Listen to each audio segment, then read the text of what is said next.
आप लोगों के साथ कुछ शेयर करूँगा कि मोशन और डिस्टेंस और डिस्प्लेसमेंट ये तीनों क्या चीज़ होते हैं। अक्सर बच्चे इस चीज़ में कन्फ्यूज़ हो जाते हैं कि डिस्प्लेसमेंट्स और डिस्टेंस में क्या अंतर है। मतलब कि दूरी और विस्थापन में क्या अंतर है, क्योंकि दोनों लगभग सेम लगते हैं। तो ऐसी सिचुएशन में उन्हें थोड़ा-सा प्रॉब्लम होता है कि आखिर इन दोनों को डिफ़ाइन कैसे किया जाए। तो आज मैं उसी चीज़ के बारे में बात करूँगा। पहले हम मोशन के बारे में बात करेंगे, उसके बाद हम डिस्टेंस के बारे में बात करेंगे, उसके बाद हम डिस्प्लेसमेंट विस्थापन के बारे में बात करेंगे। बिल्कुल आसान भाषा में, ईज़ी लैंग्वेज में समझाऊँगा, आपको दोबारा कोई दूसरी वीडियो शायद देखने की ज़रूरत ना पड़े, इसलिए एक बार इसे ध्यान से ज़रूर देखना। चलिए हम बात करते हैं, सबसे पहले अपने मोशन की बात करते हैं।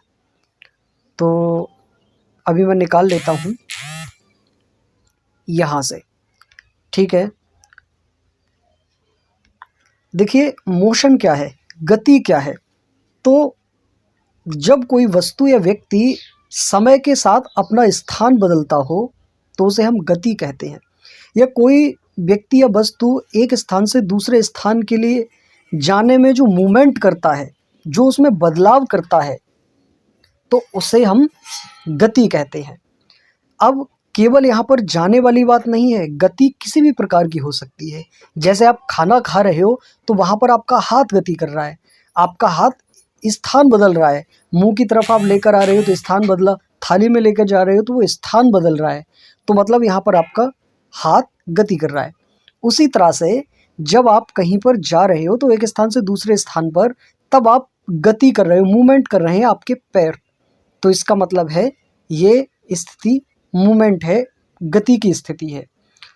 और इसके अलावा उड़ता पक्षी हो गया, चलती हुई कार हो गई, इस तरीके से किसी भी तरीके से कुल मिलाकर जब कोई व्यक्ति अपने स्थान में समय के साथ बदलाव करता हो तो उसे हम गति कहते हैं। या कोई व्यक्ति या वस्तु अपने स्थान को छोड़कर दूसरे स्थान तक समय के साथ जाने में जो परिवर्तन करती है, बदलाव करती है, अपना स्थान बदलती है, उसे हम गति कहते हैं। ठीक, अब हम आगे बढ़ते हैं और जानते हैं कि दूरी क्या है। नॉर्मली हम दूरी को कैसे एक्सप्लेन करेंगे कि दूरी क्या है। यह है डिस्टेंस। अभी मैंने आपको बताया कि जब कोई व्यक्ति समय के साथ स्थान बदलता है तो उसे क्या कहते हैं, गति। लेकिन वहीं जब कोई व्यक्ति एक स्थान से दूसरे स्थान तक जाने में जो सफ़र तय करता है, जो लंबाई तय करता है, उसे हम दूरी कहते हैं। बिल्कुल आसान भाषा में, जब कोई व्यक्ति या वस्तु एक स्थान से दूसरे स्थान तक जाने के बीच में जो सफ़र तय करती है या जो लंबाई तय करती है, उसे हम क्या कहते हैं, उसे हम दूरी कहते हैं। ये इस दूरी को दिशा की आवश्यकता नहीं होती, कोई व्यक्ति किस दिशा में जा रहा है इस चीज़ की आवश्यकता नहीं पड़ती है।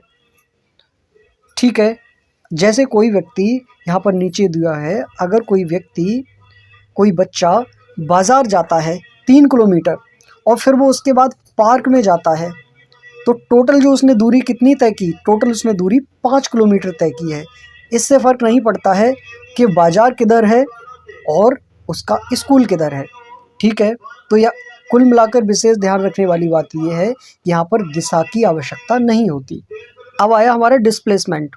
तो डिस्प्लेसमेंट क्या, अभी मैंने आपको बताया था दूरी के बारे में, डिस्टेंस के बारे में, वो आपने जान लिया। अब दी है तो प्रारंभिक स्थान और अंतिम स्थान के बीच की सीधी दूरी, सीधी विशेष ध्यान रखनी पड़ेगी आपको, सीधी दूरी विस्थापन कहलाती है। चलिए अब हम बताते हैं इस डायग्राम के माध्यम से कि आपको डिस्प्लेसमेंट और डिस्टेंस में क्या अंतर हो जाता है। तो देखिए, एक बंदे ने ए से बी दूरी तक चला था, एक बच्चा, तो उसने कितना 100 मीटर दूरी तय की।